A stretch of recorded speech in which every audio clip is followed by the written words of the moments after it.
दिल कहता है हसीना मान जाएगी, आईएमएफ मान जाएगी, आईएमएफ मान जाएगी, आईएमएफ मान जाएगी। दिल कहता है, मेरा नहीं, उन लोगों का जो इस्लामाबाद में बैठे हैं, पर मान नहीं रही। मैं आपको सही बात बताऊं, मैं इनसे गुजारिश करना चाहूँगा कि हमारे शहर में सॉफ्ट ड्रिंक से ज़्यादा तो वो एक बंगाली जादूगर का नाम लिखा हुआ है और उसके साथ ये भी लिखा हुआ है हसीना मान जाएगी। यकीन करें, ये कराची शहर की आपसे बात कर रहा हूँ, ये आप कोई जहालत की बात नहीं कर रहा, सीरियस नहीं, बिल्कुल सीरियस बात आपसे कर रहा हूँ। ये वो मुल्क है जो इस्लामी जमहूरिया पाकिस्तान का बिज़नेस कैपिटल है।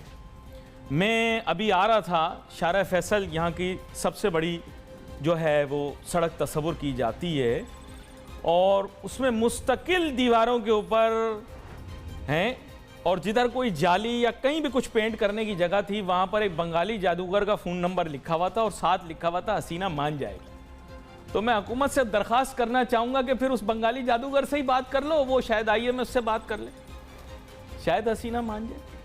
नहीं, मैं बिल्कुल संजीदा बात कर रहा हूँ, आप लोग गैर संजीदा हैं। आप अपना इमेज बिल्डअप करना चाह रहे हो। वो ईवा ज़ूबेक को लेकर आए, उससे Kiki do you love me कराया पीआईए के जहाज़ में, पाकिस्तान का झंडा उसने अपनी पीठ शरीफ के ऊपर रगड़ा है, आप खुश हुए है ना कि पाकिस्तान का इमेज बढ़ रहा है। पाकिस्तान के इमेज का बेड़ा गर्क हुआ जो मेरा शहर, मेरी पैदाइश सियालकोट की है। जो काम आप लोग कर रहे हो ना यार, ये पहली दफ़ा नहीं हुआ, इससे पहले 2 हाफिज़ कुरान को उल्टा लटका के मारा आपने, उनके डेले बाहर आ गए, उनको मार मार के उनका मगज़ बाहर निकाल दिया। उनकी क्या गलती थी? तो आप अपने आप को जो दरिंदा सिर्फ दिखा रहे हो ना, ये मीडिया को बुरा कहना आप छोड़ दो कि मीडिया खराब है, मीडिया बुरा है। तुम लोग खराब हो, तुम, यू आर बैड पीपल। तुम्हारी पर्सनैलिटी खराब है, तुम्हारा माशरा खराब है, तुम्हारा निजाम खराब है। मीडिया के ऊपर उंगली उठाते हो, क्या जरूरत है तुम्हारी? हम तो फिर पढ़े लिखे लोग हैं, टाई सूट वाले बाबू हैं, यहां पर आकर मुल्क की पूरी दिन मार्केटिंग करते हैं, तुम लोगों के ऐप छुपाते हैं। नहीं तो जो तुम्हारी घटिया हरकतें हैं, इसके बाद कोई तुम्हारे मुल्क में आकर क्या करेगा? Shame on you. फिर कहते हैं कि अली जज्बाती हो जाता है, अली नासिर एंकर जो है वो जज्बाती बातें करता है। तो मुझे बताओ, क्या मुल्क का इमेज बना है? मीडिया खराब है, मीडिया से तुम्हारे बच्चे खराब हो रहे हैं। ये टिकटॉक के ऊपर जो तुम्हारी बेटी बेटियां हरकतें कर रहे हैं, हमारी वजह से कर रहे हैं। हम तो पूरा लिबास पहन के आ रहे हैं, इस मुल्क का दिफा कर रहे हैं, अर्नब गोस्वामी और पलकी शर्मा का मुकाबला कर रहे हैं। मैं कर रहा हूं, बाकी वो तो अंग्रेजी नहीं आती। लेकिन मैं जो आपसे कहना चाह रहा हूं वो आप समझने की कोशिश करें। मुल्क का इमेज मीडिया नहीं बनाती, आप बनाते हैं। जी अंकल, आप बनाते हैं। जो आप व्हाट्सएप देखते हैं ना शाम को आंटी से छुप के, आप बनाते हैं मुल्क का इमेज। आप लोग मुल्क का इमेज बनाने के जिम्मेदार हैं, मीडिया नहीं। मीडिया के ऊपर उंगली उठाना छोड़ो, अपनी हरकतें देखो। अभी भी हमने तुम्हारा ऐप छुपाया है, तुम लोगों ने जो घटिया हरकतें की हैं, हमने तुम्हारे ऐप छुपाए हैं और आज भी छुपा रहे हैं। मीडिया को बुरा कहना छोड़ दो। इस मुल्क में डॉलर तब आएगा जब आप मीडिया की इज्जत करोगे, मीडिया भी तुम्हें डॉलर कमा के देगा। हमारी इज्जत करना सीखो तुम। फिर कहते हैं मीडिया जिम्मेदार है। मैं अभी देखता हूं तुम लोगों को, कल मैं तुम लोगों की और मजीद खिंचाई करूंगा। आज मैं मौजू पे बात करूंगा। शेख, या शेख इधर तो देख, 3 अरब डॉलर आ गया भाइयों, मुबारक हो, मुबारक हो। मांगे तांगे के साथ गुजारा हो जाएगा इंशाल्लाह। पाकिस्तान का मांगे तांगे से गुजारा हो जाएगा। शेखों ने पैसे दे दिए, कल तक वो बुरे थे, आज वो बेस्ट फेवरेट है। तो पैसे आ जाने के बाद डॉलर की कदर में कमी आएगी या डॉलर की कदर ज़्यादा होगी, इसके बारे में बात करेंगे। नाज़रीन, मैं मिज़ाहिया बात नहीं करता, ये अलमिया है। मैं आप लोगों की हरकतें देखकर मुस्कुरा देता हूँ। मुस्कुराहट आपके ऐप छुपा रहा है।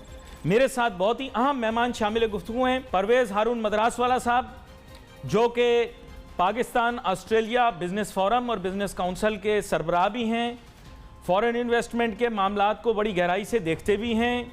इसके अलावा डॉलर पे बड़ी गहरी निगाह इस वजह से भी देखते हैं कि बहुत सारे इंटरनेशनल कंपनियों की रिप्रेजेंटेशन भी करते हैं पाकिस्तान के अंदर। परवेज़ हारून मदरासवाला साहब, पहले थोड़ा अजीब सा $1 billion question. The issue is कि आज मैं देख रहा था आप किसी और टेलीविज़न चैनल के ऊपर भी इस मौजू पर गुफ्तगू कर रहे थे, तो मैंने इसी हिसाब से आपसे गुजारिश करनी थी कि ज़रा मुझे ये बताइएगा कि अब हमें पैसे तो मौसूल हो गए हैं $3 अरब, प्रॉब्लम ये है कि उनके आ जाने के बाद अब क्या पाकिस्तान के अंदर Pak rupee will stabilise, the rate of the dollar will there be some kind of consistency and stability? मैं चाहूंगा परवेज हारून मद्रास वाला साहब मुख्तसरन इसके बारे में बताएं and also make a prediction since you represent a lot of foreign investors in Pakistan. जी शुक्रिया अली। बहुत ही अच्छा सब्जेक्ट है और आज का तो ये आजकल का तो की सब्जेक्ट ही यही है कि पैसे आ गए हैं। मुबारक हो आपको भी 3 अरब डॉलर आए, मगर 3 अरब डॉलर जो पाकिस्तान को लिए 3 अरब डॉलर बहुत कम है।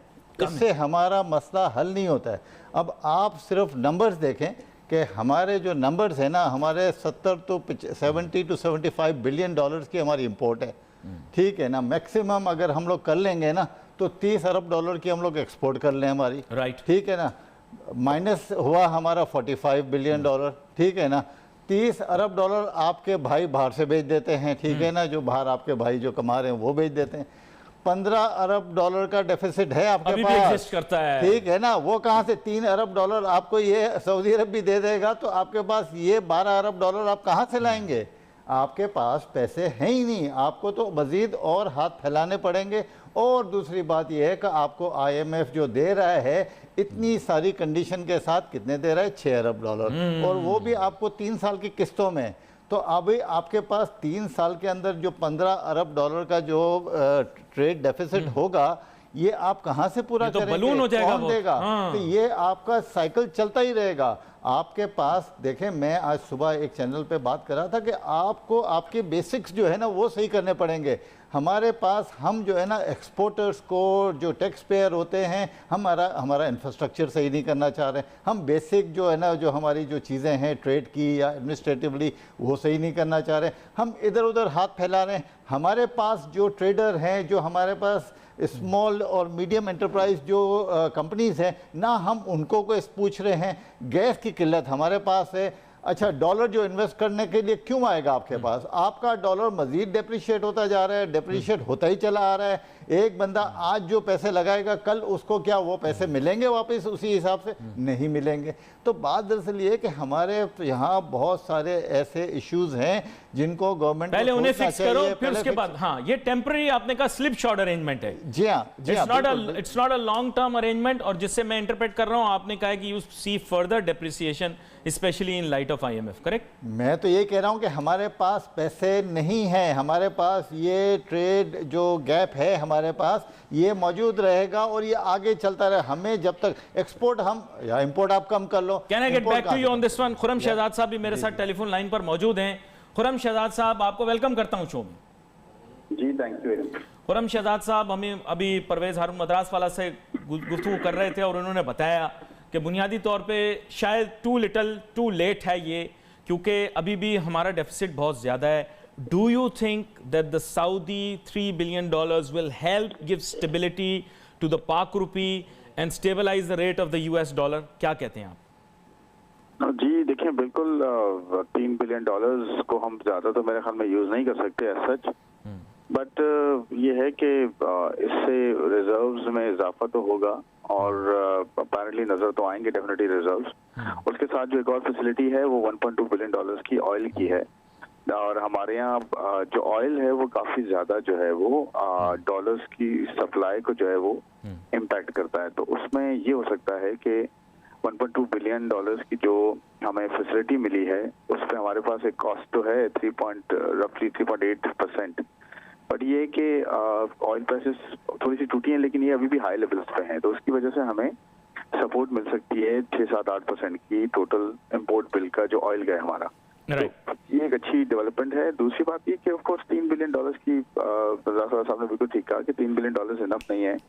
हमें एक्सपोर्ट से, इन्वेस्टमेंट से और अपनी प्रोडक्टिविटी से जो है वो बेहतरी लानी है, जो कि ट्रांसलेट होगी इन फ्यू इयर्स, जो कि ट्रांसलेट होगी अच्छे नंबर्स में, अच्छे जो है वो एक्सपोर्ट्स के नंबर्स में, अच्छी डॉलर के इनफ्लो में। ये मेरे ख्याल में इनफ नहीं है ऑफ कोर्स, और हमें स्ट्रक्चरल इश्यूज को हैंडल करना पड़ेगा अगर हम लॉन्ग टर्म सस्टेनेबली चाहते हैं और अपनी करेंसी की जो स्टेबिलिटी चाहते हैं। यानी यू सेकंड द फैक्ट कि पहले हमें जो है we have to fix the basics, and of course this is not as much to cater for Pakistan medium और लॉन्ग टर्म, लेकिन लेट्स से फॉर वंस अगर शॉर्ट टर्म भी देखें तो what do you see as a consequence, या already market उसको absorb कर चुकी है? वो कभी कभार कहते हैं ना कि मार्केट ने अब्जॉर्ब कर लिया, क्या मार्केट ऑलरेडी अब्जॉर्ब तो नहीं कर चुकी थी इस चीज को कि $3 अरब तो मिलने ही मिलने? जी, आई थिंक वो जो पहले खबर आई थी और उस पे रुपी अगेंस्ट डॉलर जो है वो इम्प्रूव हुआ था, डॉलर की कीमत नीचे आ गई थी, तो वो एक इम्पैक्ट था। अगर उस वक्त टाइम पे चीज हो जाती तो शायद अभी हम वही 170 के पास शायद खड़े होते, क्योंकि इंटरेस्ट रेट्स भी बढ़ गए थे फिर, तो हमारा रुपी ज्यादा बेहतर सिचुएशन में होता, ज्यादा बेहतर वैल्यू होती। तो वो एक टाइमिंग का फर्क पड़ता है डेफिनेटली, कि एक आपने अनाउंसमेंट की और वो फिर एक्चुअली नहीं हुई कुछ दिनों तक, तो वो डाइल्यूट हो जाता है इम्पैक्ट। फिर इन्वेस्टर कहता है कि अब तो ये चीज हो चुकी है, आ चुकी है, मार्केट में रिफ्लेक्ट हो चुकी है, अब नया डॉलर आएगा तो डेफिनेटली उसका इम्पैक्ट हुआ। दूसरा ये कि इतनी सारी कंडीशंस पहले थी ऑफ कोर्स या नहीं थी, अभी एक्सपेक्टेड नहीं थी कि उस पर 72 आवर्स में वो कॉल ऑप्शन है उनके पास, और एक सर्टन रेट है इसके ऊपर, और एक कमर्शियल बोरोइंग है, और उसका यूज भी कहा जा रहा है कितना ज्यादा नहीं हो सकता है इतनी आसानी से। 72 आवर्स की कॉल ऑप्शन है तो आप उसको कितना यूज कर लेंगे। तो बात यही है कि हमारे पास अभी भी रिजर्व्स हैं, वो 2.5 महीने के तो हैं, बट हमें रिजर्व्स बिल्ड करने हैं, क्योंकि करंट अकाउंट डेफिसिट जो है ये हमें आगे नुकसान पहुंचा सकता है अगर बहुत ज्यादा जो है वो current account deficit. Summing it all up, issue ये है कि $1 मिलियन क्वेश्चन आपसे हमेशा लेता हूं, आपकी प्रेडिक्शन बड़ी अच्छी होती है, और जो पिछली दफ़ा आपने कहा था प्रोग्राम में लगभग उसके आसपास ही निकली।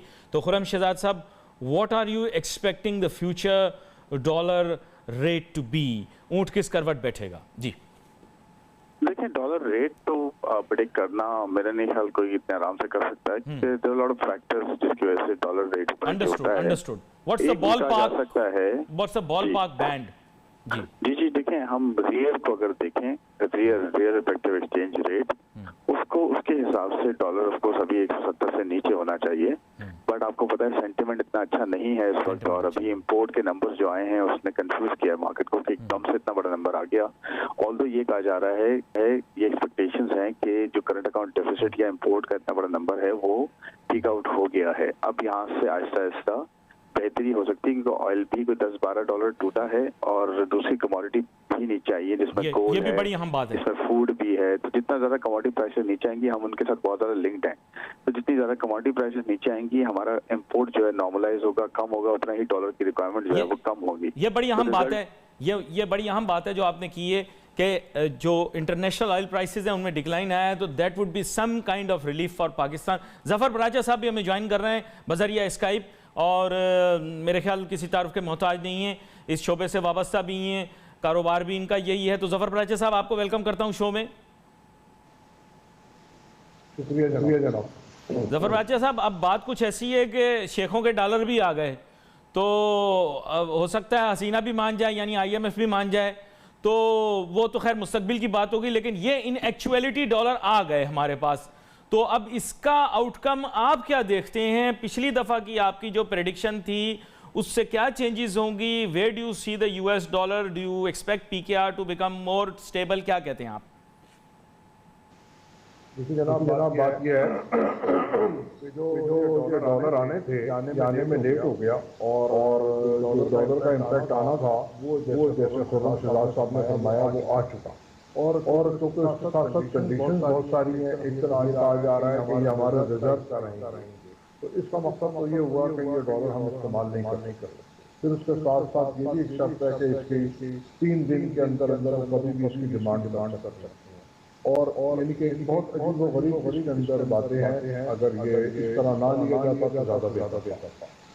अच्छा, अब डॉलर का रेट नीचे आने का फिलहाल वजूहात मेरी नज़र में तो नज़र नहीं आ रही, तो हमारी प्रेडिक्शन वो सारी फेल हो गई जितने माहिरीन की थी। तो फिर जो फाइनेंशियल बताए गए थे उसके मुताबिक तो डॉलर 165 से ऊपर नहीं होना चाहिए किसी भी हाल में, लेकिन इंपोर्ट का जो बिल है वो एक बहुत ही ज़्यादा गैर मुतवक्किल तौर पर बढ़ता जा रहा है। अली भाई, जो $3 अरब आपको सऊदी मिले हैं वो कमर्शियल टर्म पे मिले हैं। सबसे बड़ी बात तो यह है कि कमर्शियल उसने टर्म्स पे दिया है। कल उनके साथ आपके ताल्लुकात ख़राब हो जाएंगे तो यू नेवर नो कि वो आपसे वापस डिमांड कर लेंगे, भाई वापस दे दो। फिर आप क्या करेंगे? फिर आपका वही आप किसी और जगह से जाएंगे। नहीं, बात दरअसल ये है कि आपका किसी से मांगने के बाद आपके पास तो आपकी रिक्वायरमेंट 15 अरब डॉलर की है। हाँ। आप 2, 3, 4 करेंगे मगर आपके पास वो गैप तो रहेगा। गैप बहुत बड़ा है। हमें और दूसरी जो पराचा साहब अभी कह रहे थे ना कि भाई वो गाड़ियाँ इंपोर्ट कर ली, तो गाड़ियाँ इंपोर्ट से ज़्यादा हमने जो है ना टर्फ की फैसिलिटी दी है 460 बिलियन रुपीस की। स्टेट बैंक ने टर्फ की फैसिलिटी दी है to import machinery from abroad. इससे हमारी इंडस्ट्रियल कैपेसिटी बढ़ जाएगी। अच्छा, इंडस्ट्रियल कैपेसिटी तो हमने बढ़ा दी है, अब हमारे पास बिजली, पानी, गैस तो है ही नहीं, तो इंडस्ट्रियल कैपेसिटी बढ़ाने के बाद हम वो भी तो इंडस्ट्रीज को प्रोवाइड करें ताकि इंडस्ट्री का पहिया चले। अच्छा, आप ये कह रहे हैं कि सुतून एक है, दूसरा सुतून ही नहीं है। हाँ, तो बेसिक तो हमने बनाया नहीं है। मशीनरी मंगा के यहाँ लोगों को पैसे लगा दिए और स्टेट बैंक के भी पैसे लगा दिए, और फिर हमारा जो है ना ट्रेड डेफिसिट भी बढ़ गया है। तो ये मैं गवर्नमेंट को हमेशा, मैं आपके प्रोग्राम में भी कहता हूँ, दूसरे प्रोग्राम, कि यार बेसिक को पहले सही कर लो भाई मेरे। इस तरह से आप कब तक मांगते रहोगे लोगों से, और ये ख़त्म ही नहीं होगा। तो ये मेरा एक सिंपल मैसेज है। नहीं, ये बड़ी अहम बात आपने की है। वैसे बात ब्रेक में की थी ज़फ़र पराचा साहब ने कि भाई हमारी इंपोर्ट्स का जो सिलसिला है उसको ठीक करने की ज़रूरत है। ज़फ़र पराचा साहब थोड़ा सा एलेबोरेट कीजिएगा नाजरीन के लिए ज़रा तफसीलन कि ये इंपोर्ट की जो आप बात कर रहे थे कि उसका तखमीना बहुत ज़्यादा है, इसको ज़रा वजाहत के साथ समझाइएगा। उसका मसला किस तरह से हल करना है उसके बारे में थोड़ा बताएं जी। जनाब, इस वक्त हमारे यहाँ जो इम्पोर्ट हो रही है ना, जो रवायती इम्पोर्ट शर्ट के 2 किस्म की इम्पोर्ट हो रही है। एक तो हम अफगान ट्रांजिट पे कर रहे हैं, जो हमारे लिए बहुत खतरनाक है। वो उनको किसी भी कीमत पे चीज़ें चाहिए। अगर हम चीनी मंगा रहे थे 130 रुपये और हमें पड़ रही है 160 रुपये, तो अफगानिस्तान जो अफगानी है वो लेने को खड़ा हुआ है 180, 200, 220 में हर वक्त लेने को खड़ा हुआ है। आप अगर ये बात ना होती तो हमारा ट्रेडर इस वक्त बहुत शोर मचा रहा होता, जबकि हमारा ट्रेडर तो बहुत खुश है कि उसके पास हर कीमत पे गाहक खड़ा है। तो अफगानिस्तान का एक बहुत बड़ा बोझ अफगान ट्रांजिट की शक्ल में हमारे पास मौजूद है। दूसरा एक सबसे खतरनाक काम ये हुआ है, मुझे नहीं पता ये किसने फैसला किया, तो ये गाड़ियों की, नई गाड़ियों की इंपोर्ट, इसकी हम गाड़ियों की मैन्युफैक्चरिंग कर रहे हैं। बड़ा अहम नुक्ता है ये, मैं आपको बताऊं, ये बड़ा अहम नुक्ता है, क्योंकि ये लोग औरतों के मेकअप और कुत्तों के खाने के पीछे पड़े हुए थे कि देखें जी, हम मलका कोहसार मुंह से निकल जाता है। कोहसान मार्केट है इस्लामाबाद में, आपको पता होगा। वहां जो ब्यूरोक्रेट जाता है, देखें कुत्तों का खाना पड़ा हुआ है, कुत्तों का खाना पड़ा हुआ है, औरतों का मेकअप पड़ा हुआ है। औरतों का मेकअप और कुत्तों का खाना बड़ा जरूरी है। ये जो गाड़ियां मंगवाई नई, ये मसला है हमारे लिए। सॉरी, मैंने आपको इंटरप्ट किया जी, अपनी बात जारी रखिए।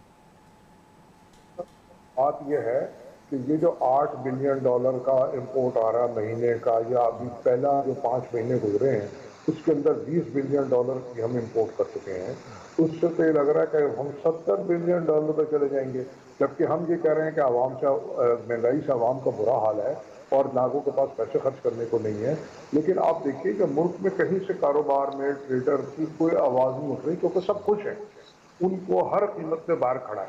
और ये जो खास तौर पर गाड़ियाँ मंगवाई गई हैं, एक तादाद सुनने में आ रही है 4 से 5 हज़ार गाड़ियाँ हैं, और ये भी मेरा ख्याल है कि हमारे प्राइम मिनिस्टर साहब के साथ धोखा किया गया है इन्वेस्टमेंट के नाम के ऊपर कि हम नई गाड़ियाँ, हम नया फैक्ट्री लगा रहे हैं, और ये बहुत बड़ा एक हमारा कीमती मुबादला जो है ना वहाँ ज़ाया हो गया। अब शौकत अली साहब की समझ में आई है बात, तो पता नहीं क्यों इतनी देर से आई है, या उनकी समझ कम है। तो अब उन्होंने कहा कि अब हम गाड़ियों की इंपोर्ट पे पाबंदी लगाएंगे।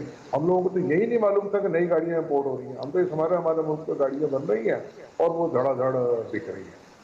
तो अगर हम इंपोर्ट पे इस टाइप की चीज़ों पे तवज्जो नहीं देंगे तो ये बात, हमारा डॉलर भी कंट्रोल में नहीं आएगा और हमको मांगने की ज़रूरत, जैसे कि परवेज साहब ने फरमाया कि हमको हर वक्त मांगना ही पड़ेगा।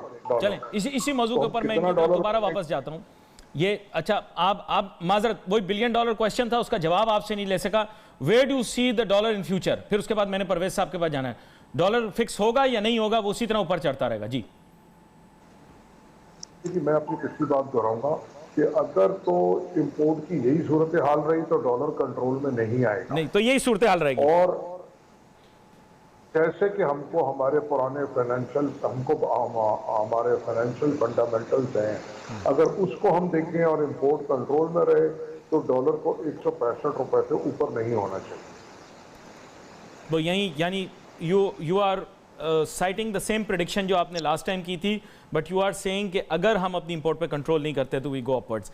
मैं परवेज हारून मद्रास वाला साहब आपसे ये पूछना चाहता हूँ, सर ये बेसिक प्रॉब्लम ये है कि जो इसेंशियल इंपोर्ट है और नॉन इसेंशियल पाकिस्तानी कुछ भी नहीं मंगाते, मेरा नहीं ख्याल, और जो नॉन इसेंशियल इंपोर्ट्स हैं, जब मैंने पूरा बिल देखा तो say you are talking about just a few $100 million। I think that's just, मैं क्या बोलूँ, वो आटे में नमक के बराबर है। उसके पीछे क्यों पड़े हुए इतनी घटिया किस्म की बातें हैं कि जी वो बस औरतों का मेकअप बंद कर दो या कुत्तों का खाना बंद कर दो।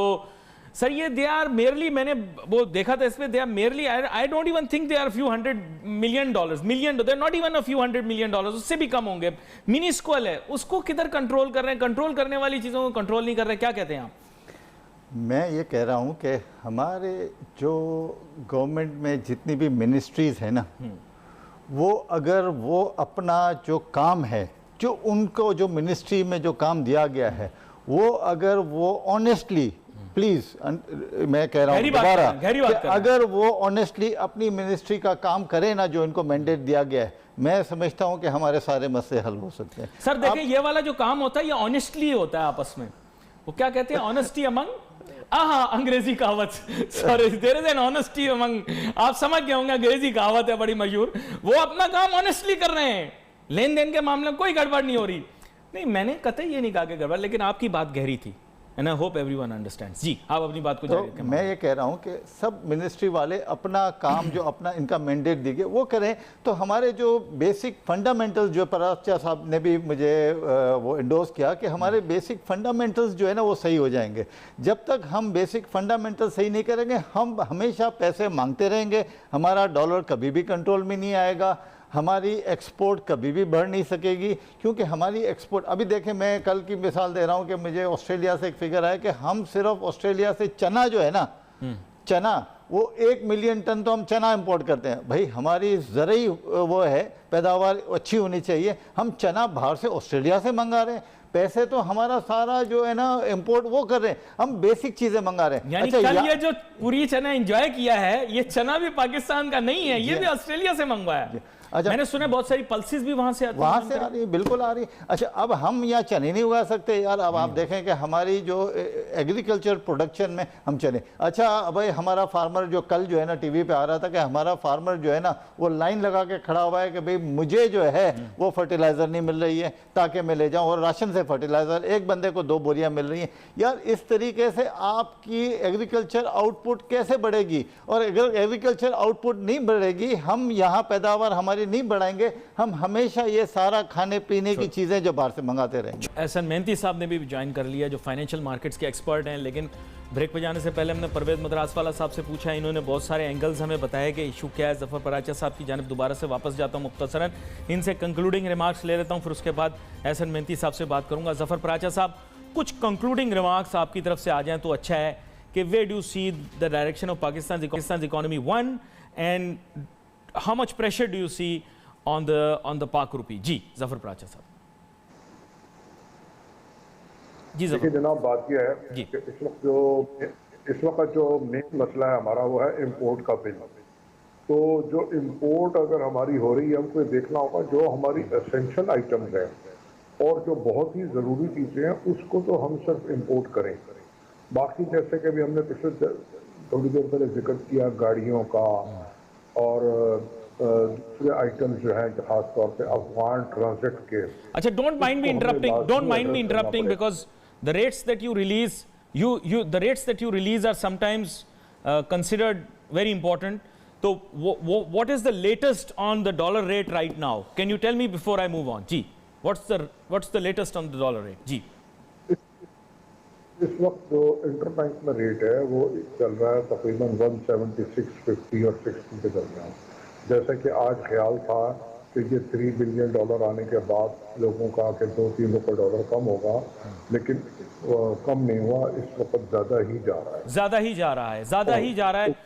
यहाँ मैं एहसन मेहनती साहब की जानिब जाऊँगा। एहसन मेहनती साहब, सबसे पहले तो आपको वेलकम करता हूँ शो में, और बरह रास्त आपकी जानिब जाता हूँ $1 बिलियन क्वेश्चन के साथ।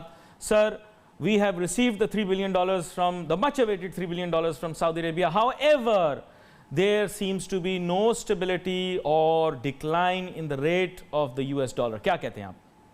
कि सुबह की खबर तो ये कि 80-85 पैसे जो है वो डॉलर जो है वीक हुआ है अगेंस्ट पाक रुपी। अब जाहिर है वो पूरी डे की रेंज होती है, क्लोज कहाँ पर होता है हमें पता नहीं लगता है। द पॉजिटिव पार्ट इज कि भाई कुछ टाइम के लिए तो स्टेबल नजर आ रहा है रुपया अगेंस्ट डॉलर। और आई थिंक स्टॉक मार्केट भी जो इनिशियल रिस्पांस था स्टॉक मार्केट का वो 200-250 पॉइंट पॉजिटिव की तरफ भी स्टॉक मार्केट गई थी, फिर नेगेटिव हो गई। इसी तरीके से ये पूरी डे की रेंज है जो अल्टीमेटली हमें उसका रिस्पांस जो है डे एंड तक पता लगेगा कि ये इंटरबैंक का क्या हाल है, ओपन मार्केट का क्या हाल है। और फिर सर्टनली ये कोई रिजॉल्व भी जो था जो रिसीट का था $3 बिलियन की, ये रिजॉल्व शॉर्ट टर्म था। मे बी $3 बिलियन का तो हमारा तिजारती खसारा बना हुआ है और एक करंट अकाउंट डेफिसिट आया हुआ है लास्ट मंथ का। तो आई थिंक कि ये कोई लॉन्ग टर्म सोल्यूशन नहीं है, बट ये एक आध वीक अच्छा निकल सकता है रुपी स्टेबिलिटी के लिए। लॉन्ग टर्म के लिए सर्टनली हमें ऐसी कोई पॉलिसीज चाहिए जिसमें रेमिटेंसेस को हम सस्टेनेबल बेसिस पर जो है बढ़ा सकें या फिर ट्रेड डेफिसिट को कम कर सकें। So you are looking at very very short term, जिसे आप कह सकते हैं कि stability, but in the medium term or in the long term we will have to fix the fundamentals before we move forward. I'm very grateful to you. यहाँ पर मैं परवेज मद्रासवाला साहब आपसे गुजारिश करता हूँ, let's sum it up. Let us know what is the crux of what we have discussed today and how do you see the dollar moving and how do you see the Pakistani economy moving forward. Yes, जी परवेज साहब। पहले तो मैं बता रहा हूँ कि dollar जो है ना, जो जिस पोजीशन पे अब आ चुका है ना, उस पर थोड़ी सी करेक्शन आएगी आपकी। इतनी ज़्यादा लोग एक्सपेक्ट ना करें कि बहुत ज़्यादा नीचे आ जाएगा और खुशियाँ मनाना शुरू कर दें। तो मैं तो समझता हूँ कि इतना ज़्यादा डॉलर नीचे आएगा नहीं। दूसरी बात यह है कि ये गवर्नमेंट के साथ जो है ना, ये सारा मसला चलता ही रहेगा। इनको आगे जाके दूसरे पैसे भी किसी ना किसी से लेने पड़ेंगे। टर्की के अपने खुद के IMF amount is not enough. You're saying that that's not enough. Not at all. वो आपको 6 साल में, आपको 3 साल में आपको $6 अरब दे रहे हैं, तो आपको आप बताएं कि short question. Many people are saying, including one of the leading journalists of Pakistan has tweeted recently, and the portion he says is that we should be very careful with our relationship with the West, and we should not be raising our eyebrows to a certain country. What do you say to that? Just a short answer, right? देखें, मैं तो आपको ये कह रहा हूँ कि जितने भी दूसरे वेस्टर्न कंट्रीज़ हैं, आपको उनकी मदद चाहिएगी। देखें, फॉरेन इन्वेस्टर, आप हमेशा कह रहे हैं कि भाई मेरे पास US से फॉरेन इन्वेस्टर आ जाए, फ्रांस से फॉरेन इन्वेस्टर आ जाए, ऑस्ट्रेलिया से आ जाए। भाई फॉरेन इन्वेस्टर को भी यहाँ सिक्योरिटी चाहिए होती है। फॉरेन इन्वेस्टर को अपने बंदे यहाँ भेजने पड़ते हैं। फॉरेन इन्वेस्टर उस वक्त तक नहीं लगाएगा जब तक वो उसको ये डिसाइड नहीं कर लेगा, वो उसको तसल्ली नहीं मिल जाएगी कि उसके बंदे की यहाँ जो उसके एग्जेक्टिव की सेफ्टी है यहाँ पाकिस्तान में। तो हमारे पास सबसे पहले तो उसकी जो एग्जेक्टिव जो भी फॉरेन इन्वेस्टर आएगा उसकी सेफ्टी, फिर हमारा डॉलर। अगर वो आज हमें $25 मिलियन की इन्वेस्टमेंट करता है, आज से 10 साल के बाद या 5 साल के बाद हमें पता नहीं कि भाई उसका जो $25 मिलियन या 50 मिलियन या $100 मिलियन उसकी वर्थ क्या होगी। बड़ी अहम बात आप कर रहे हैं, लेकिन we leave it for our next program. I hope you are back with us within the fortnight और within the month, क्योंकि इसके ऊपर डिस्कस करना दोबारा से बहुत ज़रूरी है और स्पेशली बहुत सारी चीज़ें ऐसी हैं जिनके ऊपर आज गुफ्तगू नहीं हो सकी, उन पर भी बात करना ज़रूरी है।